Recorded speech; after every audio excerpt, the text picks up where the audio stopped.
Swayam Prabha. Digital India. Educated India.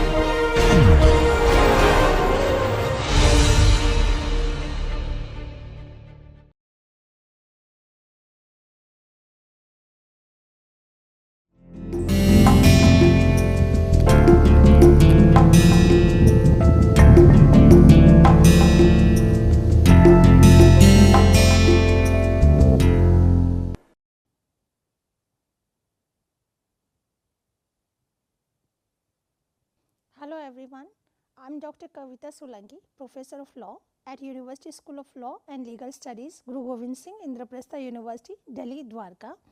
Today we will talk about Labour and Industrial Law 1, where we will talk about lecture number 6 and which talks about Code on Wages 2019. Code on Wages 2019.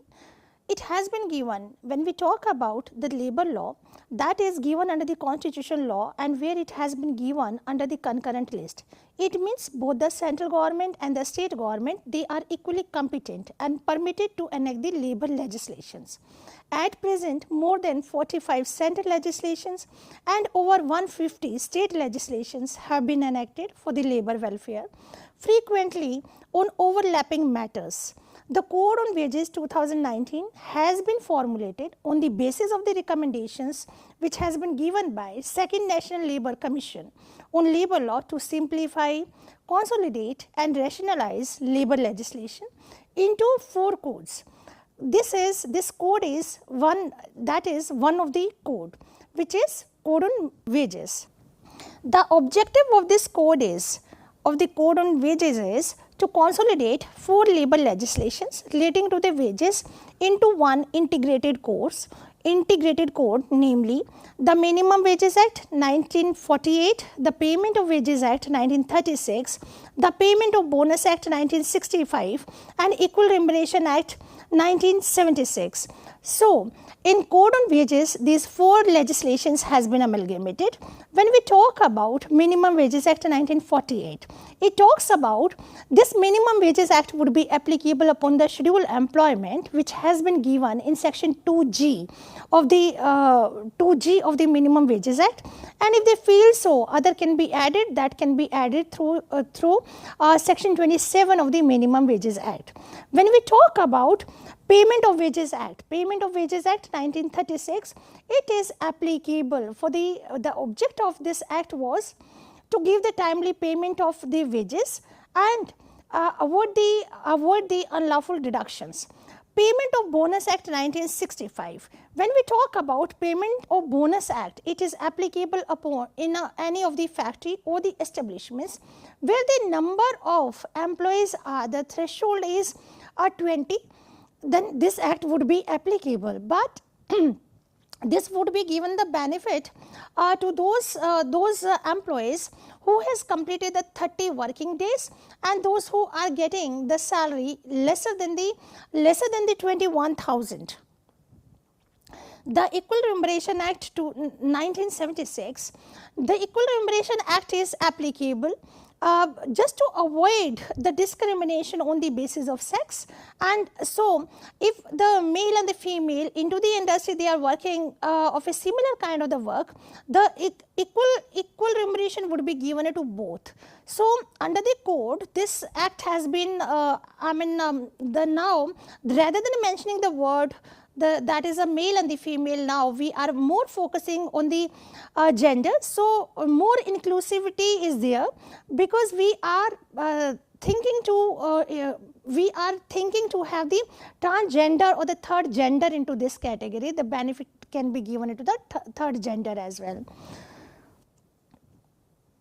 The Payment of Wages Act is there, where the statutory, the drawing salary has been given, the statutory limit has been given, minimum wages is a part of it where the scheduled employments has been given, and payment of bonus act is there where we are talking about how the bonus can be given into any of the industries, say the minimum bonus and the maximum bonus can be given. So when we talk about into the industry, if someone is making the completion of these conditions, someone has completed the 30 days or is getting the salary less than the 21,000 and into any of the industry where the number is less than 20 employees, they would be entitled to get the this payment of bonus act. But here under the payment of bonus act, the maximum bonus has been fixed and the minimum has been fixed. So minimum would be the 8.33%, and when we talk about the maximum bonus can be given up to the 20% only. And we are having the other kind of things which has been taken under the code is that is allocable, surplus, set on, set off, and the other kind of things we are having. So when we talk about code on wages, it has 9 chapters, 67 almost sections and 26 definitions of constantly used terms intend to promote equity and labor welfare and sustainability of the enterprises, thereby catalyzing economic growth and creation of employment opportunities. The code on wages seeks to regulate the wages and the bonus payments in all employments where any industry, trade, business or manufacturing is carried out. When we talk about the applicability of this act is, the code applies to all the employees both in the organized and in unorganized sector, irrespective of their wage ceiling and the type of employment. Because when we talk about the labor legislations, they are applicable as per the NSSO information which has been done in 2010-11. It has been clearly mentioned that we are having the so many legislation, but the applicability is up to the 8% only. So for the 92% we hadn't any labor legislations. So this the intention of this act is it would be covering the unorganized sector as well, so they can get the benefit out of it. So here covering the unorganized sector as well, irrespective of their wage ceiling and the type of employment. So there is no wage ceiling is given under the code. So it would be irrespectively it would be applicable upon all the employments and without the wage ceiling. When we talk about key features of this code, it universalizes the provision of the minimum wages. So here when we talk about this code is, this is not applicable, this code would be applicable upon not only to the scheduled employments, but it would be covering all the employments, and it remove the multiplicity of the definitions and the authorities. So under this code we are having the limited definitions, almost 69 definitions we are having, and the limited authorities we are having. So we would be removing the multiple things, multiple definition, repetition of the definitions or the authorities has been removed, because if we talk about the different the amalgamated legislations, they are having the different meanings under their respective legislations. So this thing has been taken care of, and so we are having the uniform definitions and the limited authority has been inserted now. And this code is, it ensures the timely payment of the wages to all the employees. So and they change the role of the inspector to facilitator for employer and the workers. So now the role of the inspector has been changed. Now the inspector has been designated, that is another nomenclature has been used for the inspector is inspector cum facilitator. So the compliance can be made easy and anyone can approach to the inspector. So and ease of compliance, because this is the code has been, you know, the basic idea is just to make the easy compliance through the code. So there won't be any difficulty, and we can have the better opportunities for the foreign direct investment into the country, and so that's why the ease of compliance has made easy through the code. Under the code on wages, we would be talking about the important definitions. So in section 2 clause Z, a definition of the worker has been defined, and so this definition has been, we have included more categories into the definition of the workers. Worker means any person except an apprentice employed in any industry to do any manual, unskilled, skilled, technical, operational, clerical or supervisory work for hire or reward, but it has to be expressed or implied. It includes working journalist as defined in clause F of the section 2 of the working journalist and the other newspaper employees condition of service and miscellaneous provisions act 1955, and sale of promotion employees as defined in clause D of section 2 of the sales of promotion employees condition of service act 1976, and for the purpose of any proceedings under this code in relation to any industrial dispute includes any such person who has been dismissed, discharged or retrenched or otherwise terminated in connection with or as a consequences of that dispute, or whose dismissal, discharge or retrenchment had led to that dispute, but does not include few persons into that category. So, this definition has been now, the more categories has been included into the definition of the workers. So, the benefit or the coverage is given it to the working journalists as well as the sales promotion employees. So, and the already the discharge, dismissed or the discharge or the retrenched workmen, they are the part of it, already they have been included. And if any kind of the dispute has arises, so that would be taken under the Industrial Dispute Act. When we talk about the definition of the worker, so these 4 categories has not been included under the definition of the worker. First is those who are coming under the Air Force Act 1950, the Army Act 1950 and the Navy Act 1957. So, these will not be the part of it, and who is employed in a police service or as an officer or the other employee of a prison, the part will not be coming under the definition of the worker, and who is employed mainly in a managerial or the administrative capacity.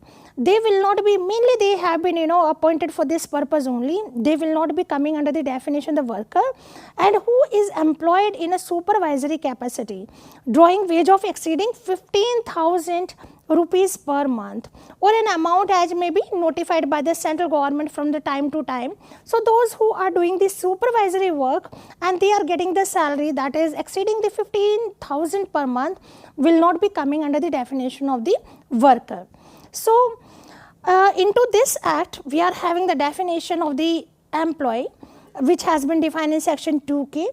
Any person employed on a wages by an establishment to do any skilled, semi-skilled or unskilled manual, operational, supervisory, managerial, administrative, technical or clerical work for hire or reward, whether the terms of the employment be express or implied, and also includes a person declared to be the employee by the appropriate government, but does not include any member of the armed forces of the union.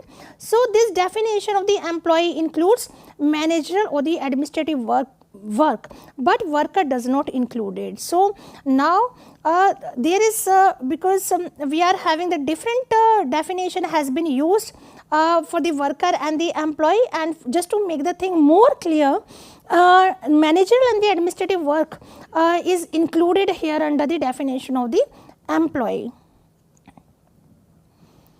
Next definition is employer, that has been defined in section 2. It means a person who employs, whether directly or through any person, or on his behalf or on behalf of any person, one or more employees in his establishment. That would be the employer. So, employer can be, if we are talking about that is in relation with the factory, the manager can be the employer. Now, the contractor, for the first time, the contractor is coming under the category of the employer. So, inclusion has been given to the contractor.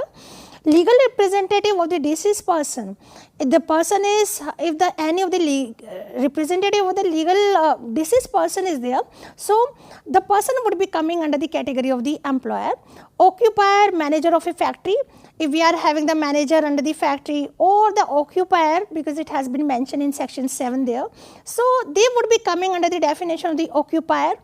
Government at all the levels. So, now the government at all the levels, we are talking about the local governments, we are talking about the state governments, we are talking about the central government. So, they would be coming under the category of the employer. So, definition of the employer is very, very clear, and it would be applicable into the 4 codes. So, there would be the uniformity into the definition. wages in section 2 clause y means any remuneration whether by way of salaries, allowances or otherwise, if the terms of the employment were fulfilled, be payable to a person employed in respect of the employment.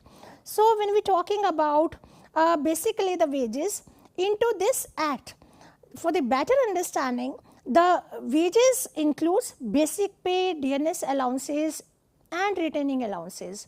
So the rest has been excluded from the definition of the wages. Only the three components has been taken into the consideration to decide the wages. Only that is basic wages is there, and DNS allowances, it means the cost of living index we are talking about, or the DA we are talking about, and the retaining allowances. So these three components are there into the definition of the wages. The rest has been excluded. The wages does not include bonus, provident fund, conveyance allowances, house rent allowances, overtime allowances, any commission, gratuity, retrenchment compensation will not be the part of the wages now. Now the question comes, appropriate government. So in relation to an establishment carried on under authority of the central government, that would be, if we are talking about the central government, who would be the appropriate government? So central government would be the appropriate for the matters which are given here. So for the railway department, appropriate government would be the central government. For the mines, oil fields, major ports, air transport, telecommunication, banking and insurance, company or a corporation or other authority established by this central government under public service PSU, public sector undertaking, established by the central government or central public sector undertakings, autonomous bodies would be the central government. In relation to any other establishment, the state government would be the appropriate government. Now we will talk about what are the silent reforms has been made under this act. So into the Code on Wages 2019, the reforms has been made. It is extended and it has given the legal coverage to both the floor wages and the minimum rate of the wages to all the employees, numbering about 48% of the total million workforce. So when we talk about that, is the 40% workers has been covered here. As per the PLFS survey has been done in 2018 to 19, so we would be giving them more coverage has been given under the definition, so they can take the advantages and will benefit additionally 76.4 million wage earners now under the code. New beneficiaries will be primary vulnerable groups within the labor market.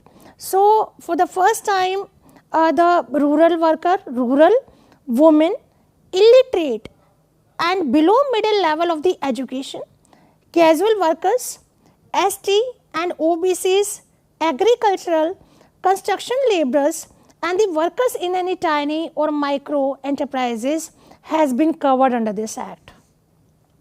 So now the coverage has been given, so more coverage has been given. So planning is to give them more benefit. Introduce the concept of statutory wage floor to be fixed on the basis of the minimum living standard of the worker by central government in consultation with the state governments and the central advisory board on wages. So central government has taken the advice of the central advisory board and the state advisory board, and after making the consultation they have came with the concept of the statutory wage floor.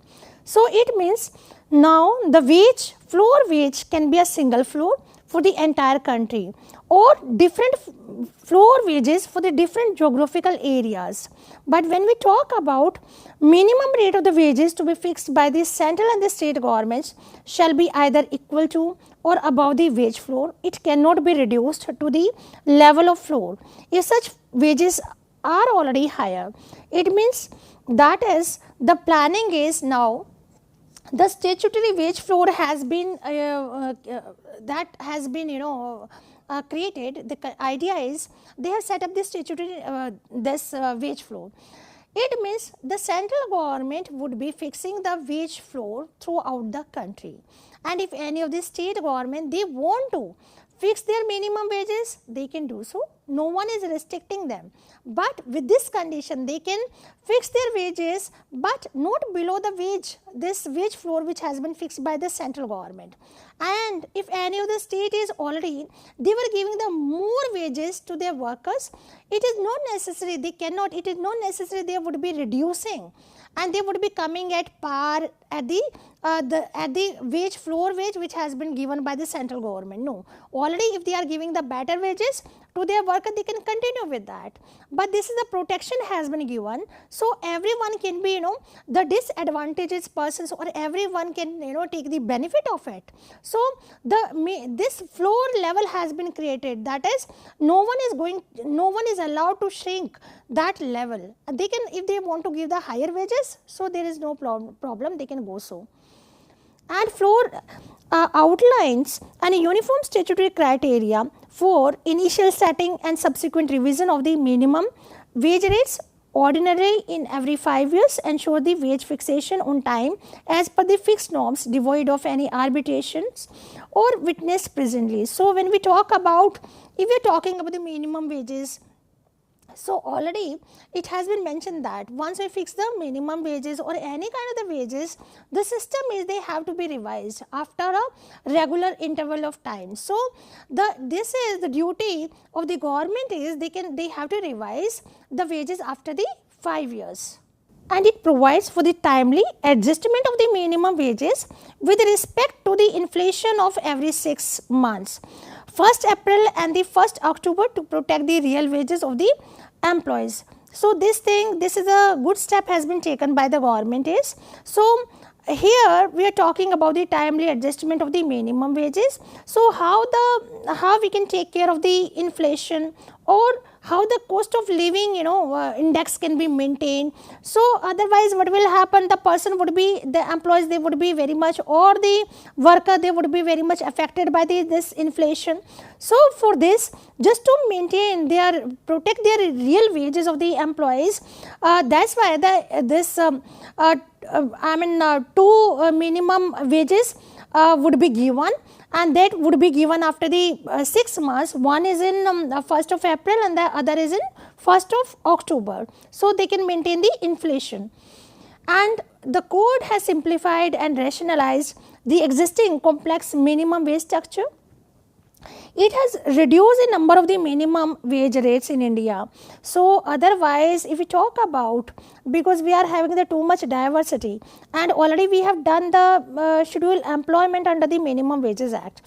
So or in other legislations, so which has been amalgamated here. So when we see that in India, already from existing 1915 rates across the states, so already this much is there. So by to have this, rationalizing the minimum, this code on the minimum wages code, we can have, we can reduce this kind of the problem. So we can have the, I think the thing would be better implemented. So through increased awareness of the fewer minimum wage rates, expected to improve the enforcement, compliance and effective application of the minimum wage system into the country.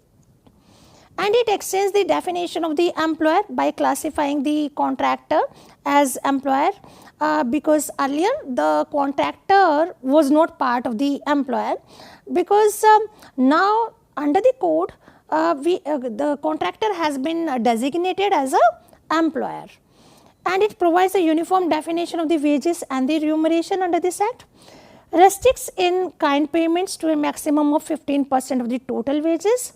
Because when we talk about minimum wages, under the Minimum Wages Act 1948, already the things had been given, the wages can be given either in cash or in kind or other kind of things we were talking about. But here under the code, they are not restricting the wages in kinds, but the limit has been set, not more than the 50% of the wages can be given in kind. Overtime compensation twice the normal wage extended to all the employees, And for this, written consent must before subjecting the employees for the overtime. If someone is ready to do the work for the overtime rate of the wages, so overtime of the wages has to be given to the employee, but now the express consent has to be taken, and they would be signing the document if they are agree with the they are ready to do the overtime work.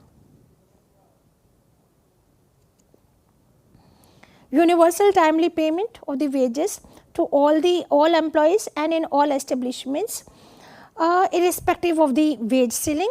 Significant development in terms of the wages, protection of all the employees and enable them to receive their wages on time. So, under the code on wages, again the timely payment provision has been maintained, and the unlawful deductions, they have been restricted. So, we have taken the provisions from the Payment of Wages Act 1936. So, the timely payment would be given to the employee or the worker here under this act, and it promotes digitalization in wage payments through bank account and electronic mode. So, now under this act is the payment can be given. Earlier we were talking about under the minimum wages and the other wages codes. Under the other wages legislations, that is the wages could be given in kind or in currency notes, that is in coins, that is a bank transfer. So, now the more focus has been given to the digitalization is wage payment under this code, and every employer shall issue wage slips to the employees. So, earlier it was not mandatory for the employer to issue the wage slips. So, this is a mandatory for the employer to give them the wage slips for every month. In case of the removal or dismissal or retrenchment or resignation or became unemployed due to closure, wages shall be paid within 2 working days. So, just to make it more enforceable, the more focus has been given it to give the timely payment. And if it is a case of if any of the employee has been removed or dismissed, or someone has been retrenched, or someone has resigned, or the person has become unemployed due to the closure down of the industry. So, this is the duty of the employer is they must have to give the timely payment, and the timely payment would be that is within next 2 days, 2 working days. And it puts a responsibility for the payment of all the dues and the burden of proof on the employer, and in cases of the claims relating to the non-payment of the dues. So, if the employer has not given the payment, the onus of proof lies upon the employer. If someone is claiming that the payment has not been made or the delay has been made. So, this is the responsibility of the employer is he has to give the reason for it. So, onus of proof would be on an employer. And limitation period for filing claim before authority increased to 3 years as against the 6 months to 2 years. So, now because the limitation period has been increased, and this is good because when we talk about a labor force majority, they are the illiterate because they are not well aware with the system. So, it takes time to understand. So, now just to taken care of these things, and so the time limit has been increased. Fast track claim adjudication process. So, fast track system has been, so speedy disposal of the cases is the consideration. So, adjudication process is there. So, just keep into the mind is there should not be too much pendency of the cases into the court. And payment of the wages, there is no deductions from the wages of the employee except those because already these provisions has been taken into the code on this code on wages, but with a little change, because when we talk about under the Payment of Wages Act 1936, we had a different limits. In case of the fine, this much of wages can be deducted, in case of loan, in case of the cooperative society. So the wage limit and some it was varying. So but here under this code, the maximum deduction has been fixed, and that is a note, more than the 50% can be deducted. So if the deduction exceeds the 50% excess, so it can be recovered. And when we talk about the rest provisions are like they are almost same. Payment of the wages, there would be no deduction from the wages of the employee except those who are authorized under this code, and the permissible deduction under the code is employees' wages may be deducted on a certain grounds, including fines, absence from duty, accommodation given by the employer, recovery of the advances, loan given to the employee, income tax or the other statutory levy among the others. So we had the common grounds under the Payment of Wages Act 1936. So we have taken these grounds here. Total amount of deduction shall not exceed 50% of the employee's total wage in any wage period. So now this limit has been fixed. So no one can deduct the wages more than the 50%. So 50% limit has been set. If the employer is deducting the wages more than 50%, so that can be recovered. When we talk about this code on wages, it promotes gender equality, yes. So because in matters related to the wages, recruitment of the employees and the conditions of work by the same employer in respect of the same work or work of a similar nature done by any employees. So when we talk about, because Equal Remuneration Act has been amalgamated here, it's a part of the code on wages. So, and work of a similar nature is defined as a work for which the skill, effort, experience and the responsibility required are the same when performed under the similar working conditions. So, when we talk about Equal Remuneration Act 1976, into which we were talking about these 3 points, the skill, effort and the responsibility, but here we have included one more point, that is the experience has been added here. And this code is promoting the gender equality. So this is including the third gender as well. Dispute as to whether a work is of a same nature or of a similar nature shall be decided by such a authority which has been notified by the appropriate government under the code.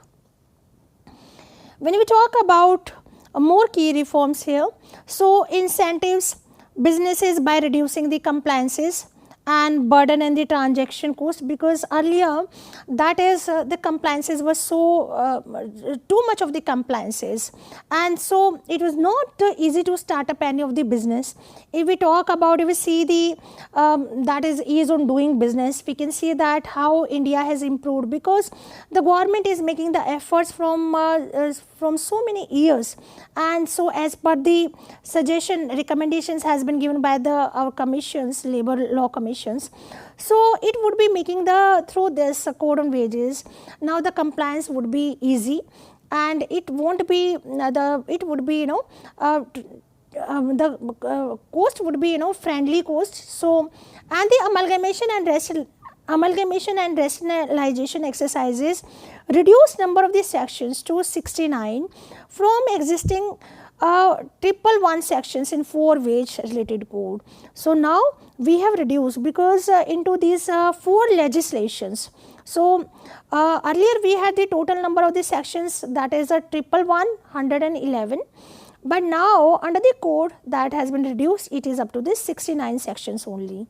And uniform and the common definitions of frequently used terms. So now we are having the uniformity into the definitions, and definitions which are frequently used, say definition of the wages, workers, employees, establishments, appropriate government, So, into all the codes we are having the uniformity into the definition. If we are talking about the wages definition or the worker definition under the code on the wages, or code on the industrial relations, or code on social security, or code on that is the occupational health and the safety. So, we are having the uniformity into the definition. Into all the 4 codes we would be having the similar definition, and it had reduced the number of the authorities now, and tri-party boards and will be implemented, and only one rule instead of having the 8 different rules that exist at present. Because when we talk about, so many authorities were given into these legislations. So, the intention was to make the easy compliance. That's why the authorities, number of the authorities has been reduced now, and a tripartite board is there, and only one rule is having, that is for the applicability, rather than having so many different rules. Hassle free compliance. So, option for filing and the maintenance of the registers, returns and forms electronically, prescribes one template for these registers, returns and the forms instead of multiple ones at present. So, when we talk about into the all these legislations, so they have to maintain the register, and in each and every legislation they are having their own rules and the prescribed formats. But here under the, after the passing of this code, now they are having already the things are ready, the compliance is easy, because now if someone wants to file or maintain the registers, or want to file the returns, so number one is they can do it electronically, and this kind of the templates they are available, and register, returns, so they don't require so many multiple kind of things. Now we are having the similar kind of things. Bring cultural changes. Cultural changes in the inspection system to reduce the corruption and arbitrariness and infuse transparency. So, now inspector come facilitator, now this term has been given to the inspector. So, now inspector come facilitator will not only inspect and impose fines, but also will provide the information and advice to the employer. So, now the role of the inspector, because we are using the term facilitator, so he would be facilitating the employer. So, he would be giving the information, and if the employer seeks the advice, so inspector come facilitator can give the advice to the employer. And a new thing has been introduced, that is a web based inspection scheme now. So, now calling information under the code electronically for inspection, and that is like now this inspector can be randomly the inspector can be selected, and they can can go for the inspection. So, now the inspector come facilitator can be selected on the basis of the random selections for the inspection, and it mandates inspector come facilitator to provide prior opportunity to the employer to rectify and comply with the provisions of this code by way of written directions before initiating the this prosecution. So, now inspector is facilitating the employer and giving the chance and giving the direction to do into that way, and giving the going by the principle of natural justice, giving the opportunity, written directions is giving. So, because but if the employer is again making the making the contravention, then in that case in a second time the person would be prosecuted, and now no opportunity would be given it to the employer. So, basically the provision is meant to help the employer and who are committing an offence under this code for the first time, and but if they are repeating it, so the action can be taken. Determination of the bonus. Under this act, all employees whose wages do not exceed a specific monthly amount notified by the central or the state government, and who has put at least the 30 days of the work in any accounting year will be entitled to an annual bonus. So, when we are talking about, because when the Payment of Bonus Act was passed, so the limited amount had been fixed, but in 2017 the amount had been increased, and this limit is 21,000 now. So, when we talk about those who are getting their wages which are lesser than the 21,000, then in that case, and they have completed their 30 days of their their services in an accounting year, then in that case they would be entitled to the annual bonus.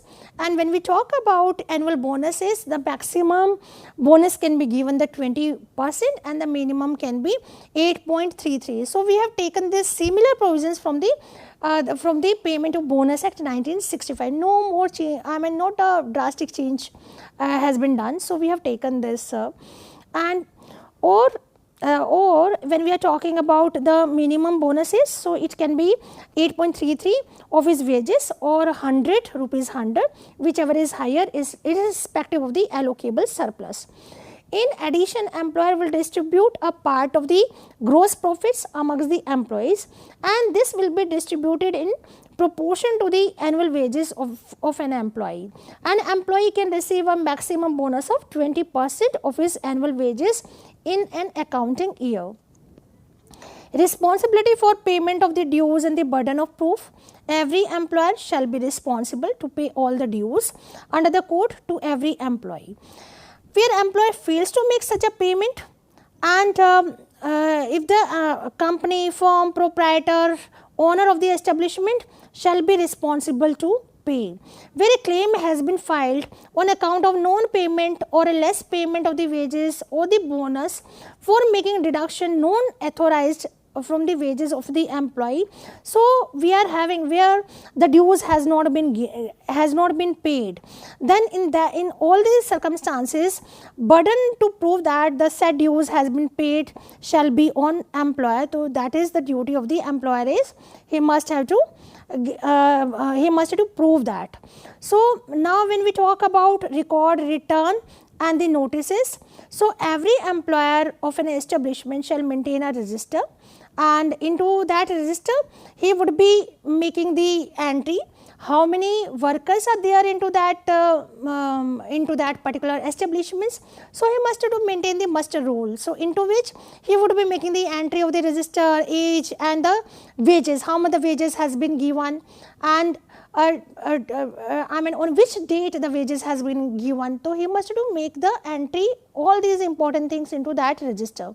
And every employer shall display a notice on the notice board at a prominent place containing the abstract of the code, category wise, wage rates, wage period, day or date and time of the payment of the wages, name and the address of the inspector cum facilitator. So, idea is to make this code on wages more friendly, so the easy compliance can be made. So, this is the duty has been cast upon the employer now.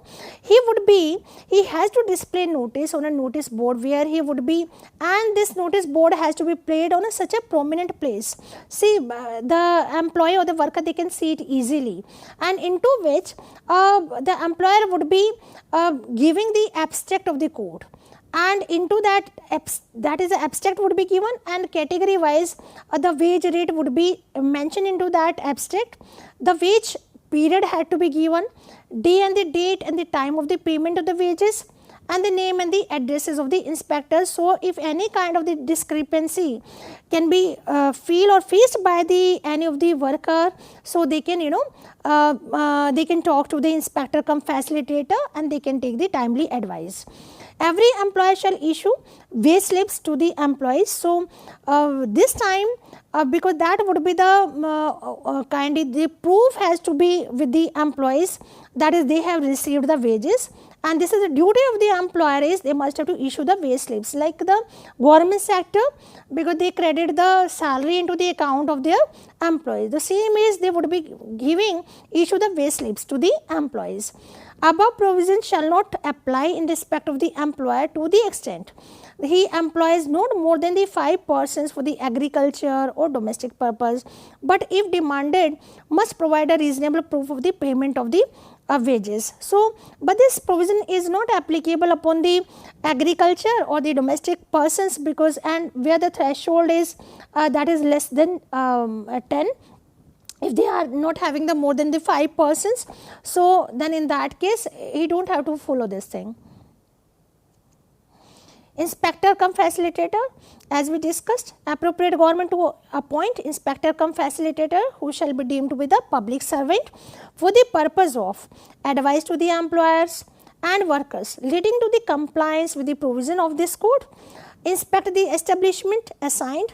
Appropriate government may lay down an inspection scheme which may also provide for the generation of the web-based inspection and polling of the information relating to the inspection under the code electronically.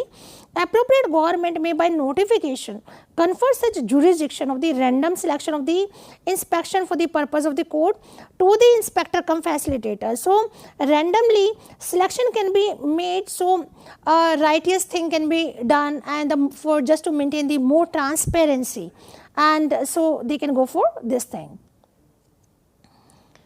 Now, when we talk about offences and penalties under this code is cognizance of the offences. No court shall take cognizance of an offence punishable under this code except on a complaint made by authority, official of the appropriate government, or by an employee or a registered trade union or an inspector cum facilitator. So, when we talk about the court would be taking the cognizance of any of the offence which has been given here under the code is only they would be taking the cognizance when the complaint has been made. So, unless the complaint has been made, they cannot take the cognizance. So, for this these 4 categories they can make the complaint, and these are the either the appropriate government or any other official which has been appointed by the appropriate government, any employee who is an affected party, or any registered trade union, they can take up the matter, or an inspector cum facilitator. If they feel so, inspector cum facilitator, he is suo moto, he can take up the matter. And no court inferior to that of the metropolitan magistrate or judicial magistrate of first class shall try the offence under this code. Offences and penalties. Power of the officers to impose the penalties. So, for imposing penalty, appropriate government can appoint officer not below the rank of the under secretary. So, for the first time this kind of the changes has been made, and they can the role is the person who has been appointed here, that is under the code is. So, what they can do is because this is a administrative kind of the authority is involved here. So, they can they can holding the inquiry, and they can summon and enforce the attendance of any person acquainted with the case to give the evidence or to produce any document. And if no inquiry and he is satisfied that the person has committed any offence, he can impose such a penalty as it thinks fit. So, they can, the power has been given it to the officer, they can, if they feel so, they can hold inquiry in that way, and if they feel so the person they want to call any of the person, so someone can be issued for this. They can enforce the attendance of the person who is relating to this matter. So, they can go, and if they need any kind of the document, they can ask for the document that can be produced. And after the inquiry, if the authority is satisfied that this person is has committed the offence. So, now the question comes for the penalty. So, penalty can be imposed upon the wrongdoer. This time under the code, standardized penalty provisions has been introduced and introduced the concept of graded penalty, and has enhanced the penalty provisions, especially fine amount manifold.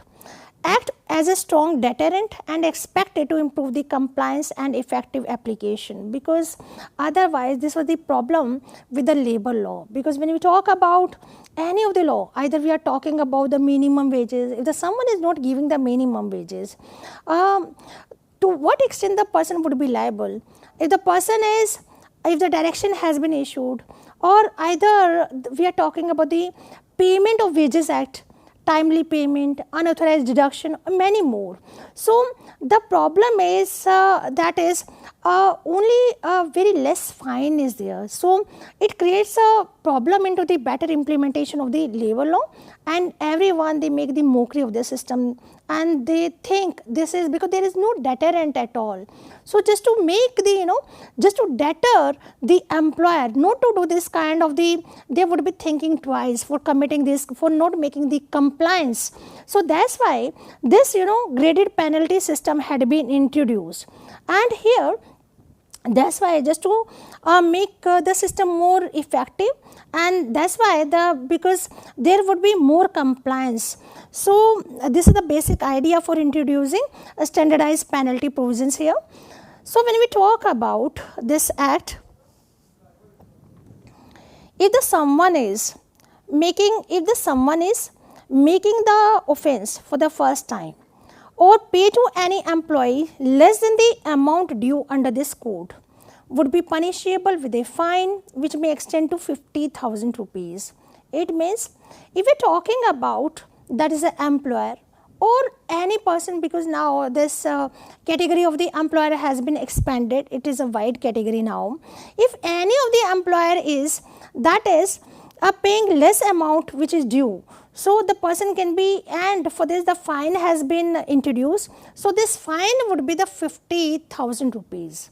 So but if someone is making the repetition of the offense, so similar to the first this thing. So if the person is committing the similar kind of the offense within 5 years, and for this the imprisonment is 3 months or with a fine. So fine is 1 lakh or both. So in spite of the warning has been given, but if the employer is doing this act again, and within a period of 5 years they are repeating this kind of things, then in that case the penal provision has been increased. Then in that case the person can be imprisonment for 3 months, and the amount has been increased. So now the person would be giving the fine up to the 1 lakh, and sometime it can be liable for both the things. Now the next is, if the employer is making the contravention of any rule made under the code, that is he would be punishable, because now this person is making the contravention of any of the rule which has been given, made or issued under this act, is he would be liable with the punishment, that the fine would be 25,000. And if someone is repeating it, this time making again the contravention of any of the rule which has been given under the code, and doing this kind of thing within 5 years, so for that just to make it more deterrent, 1 month or the fine up to the 40,000 had been introduced, or sometime the both can be given. And if if the employer is not maintaining the record or any register, which is the duty of the employer is to maintain. But see, when we talk about these legislations, it is mandatory, it is a duty of the employer is to maintain the register. Either we are talking about Minimum Wages Act, we are talking about Payment of Wages Act 1936, we are talking about Equal Remuneration Act, or we are talking about Payment of Bonus Act 1965. So and many more legislation. But when we talk about the code, so this is the duty of the employer is to maintain the register, and he must have to take care of the record. He should not throw the register immediately. He must have to keep the record, keep the register at least for the 3 years. So if the employer is not bothered, not maintaining the register or not maintaining any kind of the record, then in that case the penalty can be imposed upon the employer, and that would be 10,000. I think that is also less penalty. So, but the 10,000 rupees can be fined.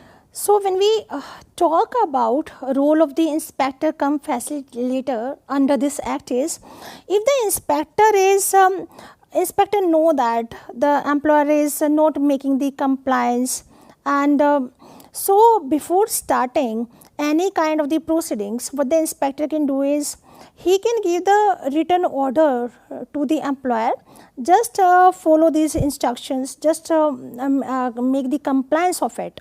So, and the inspector for the first time would be giving the opportunity to the employer to make the compliance. So, but if the employer is again repeating the same thing or doing the similar kind of the offense within a 5 years, so then in that case, now the inspector will not be giving any kind of the opportunity, and the inspector can take proceedings against the employer. So, no opportunity, second time opportunity will not be given if the person is not following the directions which has been given by the inspector. So, this code on wages is that is a very good output. That is a very, too much effort has been made under this code on the wages, just to make it more practicable and make the more compliance through this code. And that is why this graded, because the penalty had been graded here, because the standardized penalty provisions has been introduced, and web checking system has been introduced. The uniform definitions we are having, just to make it more compliance through this code would be easy. And this is about this code, and this is the recommendations or suggestions which has been given by the commissions that has been introduced. And now this code would be giving the more coverage. It would be including the unorganized sector as well. Thank you.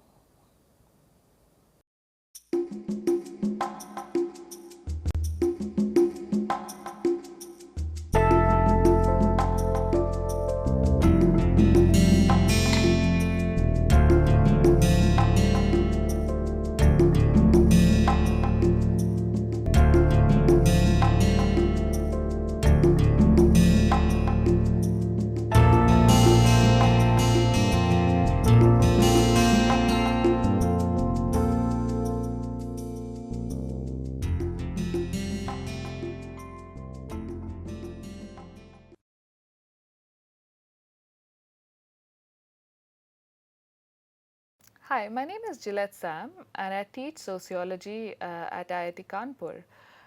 Today I am going to tell you about an important debate that is occurring around the concept of globalization. Now, within the study of globalization, there are two sets of people. The first set of people argue that globalization is very real. It's something that is happening around us all the time, and in fact, it's something that is gaining strength over time. The second set of people, and the first set of people are called the globalists. The second set of people are not so convinced that globalization is something real, and they are referred to as skeptics.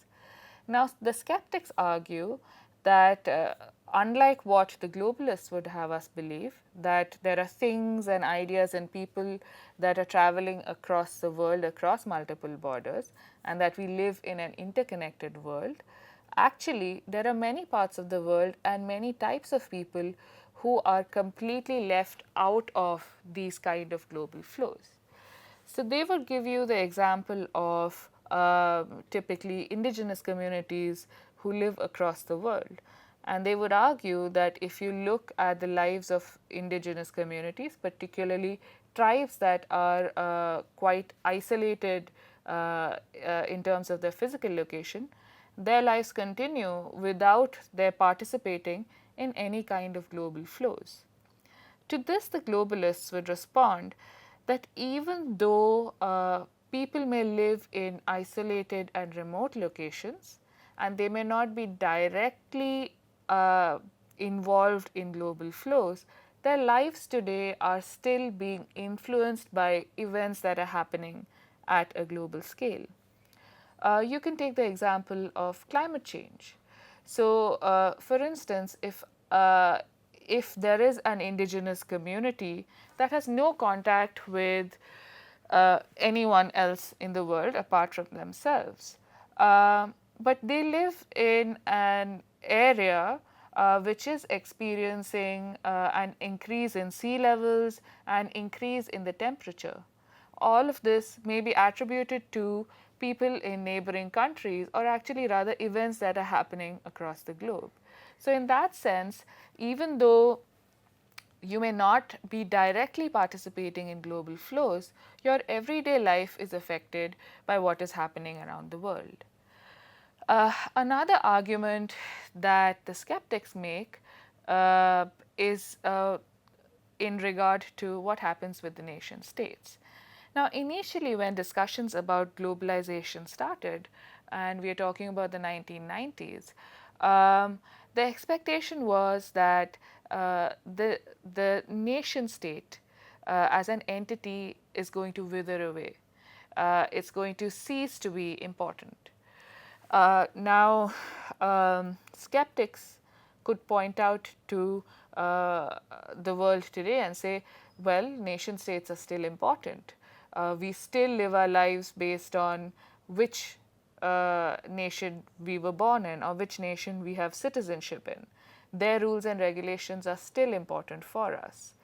To which globalists would argue that this expectation that the nation state will cease to be important, that itself is a fallacy. Rather than facing a situation that the nation state becomes less important over time, we actually may be headed towards a situation where, in addition to the nation state, there are other laws which become important to our lives, and they shape our lives on an everyday basis.